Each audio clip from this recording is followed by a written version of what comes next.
കൃഷ്ണ ഗുരുവായൂരപ്പ. എല്ലാവർക്കും നമസ്കാരം. കന്നിരാശിയുടെ 2025 പുതുവർഷ ഫലമാണ് പറയാൻ പോകുന്നത്. കന്നിരാശിയിൽ വരുന്ന നക്ഷത്രങ്ങൾ ഉത്രത്തിൻ്റെ അവസാനത്തെ 2, 3, 4 പാദങ്ങൾ, അത്തം, ചിത്തിര ആദ്യത്തെ 2 പാദം, ഇത് രണ്ടുമാണ്. ഇപ്പോൾ ശനിയുടെ സ്ഥാനം 6-ാം ഭാവത്തിലാണ്. വ്യാഴത്തിൻ്റെ സ്ഥാനമെന്ന് പറയുന്നത് 9-ാം ഭാവത്തിലാണ്. അപ്പോൾ ശനിയും വ്യാഴവും കൂടി കുറച്ച് നല്ല ഗുണങ്ങളായിരിക്കും ഇപ്പോൾ തരുന്നുണ്ടാവുക.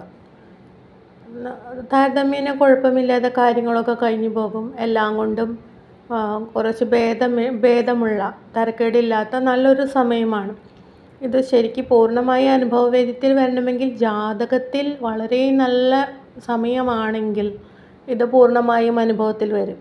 എന്നാൽ ജാതകത്തിൽ ഇപ്പോൾ മോശം ദശയാണെങ്കിൽ ഈ നല്ല ഗുണങ്ങളൊക്കെ ചെറുതായേ കിട്ടുള്ളൂ. ജാതകപ്രകാരമായും കൂടി നോക്കിയിട്ട് വേണം തീരുമാനിക്കാൻ. പക്ഷേ അടുത്ത 2025 മാർച്ച് 29 ശേഷം ശനി മാറുന്നുണ്ട്. 7-ാം ഭാവത്തിലേക്കാണ് മാറുക. അപ്പോൾ കണ്ടകശനി തുടക്കമായി. പിന്നെ വ്യാഴം 10-ാം ഭാവത്തിലേക്ക് മാറും. അതും അത്ര അഭീഷ്ടമായ ഒരു സ്ഥാനമല്ല. അപ്പോൾ ഇത് രണ്ടും പിന്നീട് കുറച്ച് ദോഷങ്ങളാണ് ഉണ്ടാക്കുന്നത്. ചെറുതായിട്ട് ബുദ്ധിമുട്ടുള്ള കാലമാണെന്ന് വേണം പറയാൻ. അപ്പോൾ ശനിയുടെയും വ്യാഴത്തിൻ്റെയും ആനുകൂല്യം കുറഞ്ഞ കാലമാണ്. 2 പ്രധാന ഗ്രഹങ്ങളാണ് ശനിയും വ്യാഴവും. അപ്പോൾ രണ്ടിൻ്റെയും ആ ആനുകൂല്യം കുറവാണ്. അപ്പോൾ നമ്മൾ എന്താ ചെയ്യേണ്ടതെന്ന് വെച്ചാൽ ശനിയുടെയും വ്യാഴത്തിൻ്റെയും ആ അനുഗ്രഹം ഉണ്ടാവാൻ, വ്യാഴത്തിൻ്റെ അനുഗ്രഹം ഉണ്ടെങ്കിൽ തന്നെ എല്ലാമായി. അപ്പോൾ ഗുരുവായൂരപ്പനെ ഉപാസിക്കുക, വ്യാഴപ്രീതി വരുത്തുക, ശനിപ്രീതി വരുത്തുക. നവഗ്രഹ ക്ഷേത്രങ്ങളിൽ പോയി വ്യാഴത്തിനും ശനിക്കും പ്രത്യേകം പൂജകൾ നടത്താം.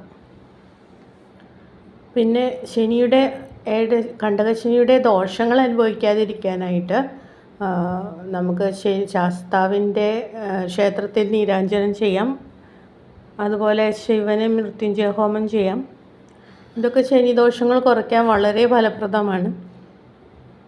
വ്യാഴത്തിൻ്റെ ആനുകൂല്യം നേടാൻ ഞാൻ എന്നും പറയാവുന്ന പോലെ വിഷ്ണു പൂജയാണ് ഏറ്റവും നല്ലത്. വിഷ്ണു പൂജ എന്ന് പറഞ്ഞാൽ വിഷ്ണുവിന് തിരുമുടിമാല, ഗുരുവായൂരപ്പന് തിരുമുടിമാല ചാർത്തുക. അത് വർഷത്തിൽ 2 പ്രാവശ്യം 6 മാസം കൂടുമ്പോൾ തിരുമുടിമാല എന്ന വഴിപാട് അവിടെ നടത്തുക. എന്നിട്ട് ആ തിരുമുടിമാല വാങ്ങിക്കൊണ്ടുവന്ന് വീട്ടിലെ ഗുരുവായൂരപ്പൻ്റെ ഫോട്ടോയിൽ ചാർത്തിയതിനു ശേഷം എന്നും വിളക്ക് വെച്ച് പ്രാർത്ഥിക്കുക. ഇങ്ങനെ 6 മാസം കൂടുമ്പോൾ ചെയ്യുക. പ്രധാനമായും 6 മാസം കൂടുമ്പോൾ നമ്മളൊന്ന് ഗുരുവായൂർ പോയി സന്ദർശനം നടത്തിയാൽ തന്നെ ആ വ്യാഴത്തിൻ്റെ ആ ദോഷഫലങ്ങൾ കുറേയൊക്കെ കുറഞ്ഞ് നമ്മുടെ മനസ്സിലെ ആ ഭക്തിയും വിശ്വാസം അനുസരിച്ച് അത്രയും ദോഷഫലങ്ങൾ കുറഞ്ഞിരിക്കും.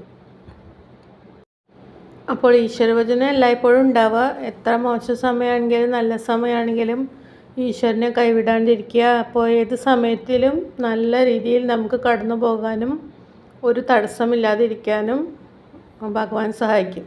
പിന്നെ ശനിയുടെ ദോഷങ്ങൾ കുറയ്ക്കാൻ ഹനുമാൻ ഭക്തി വളരെ നല്ലതാണ്.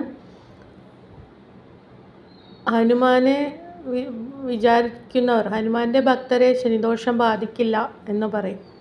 അപ്പോൾ ശനിയുടെ ദോഷങ്ങൾ കുറയ്ക്കാനായി ഹനുമാനെ ഉപാസിക്കാം, വിഷ്ണു പൂജ ചെയ്യുക. അതുവഴി വ്യാഴത്തിൻ്റെ ദോഷങ്ങൾ കുറയ്ക്കാം.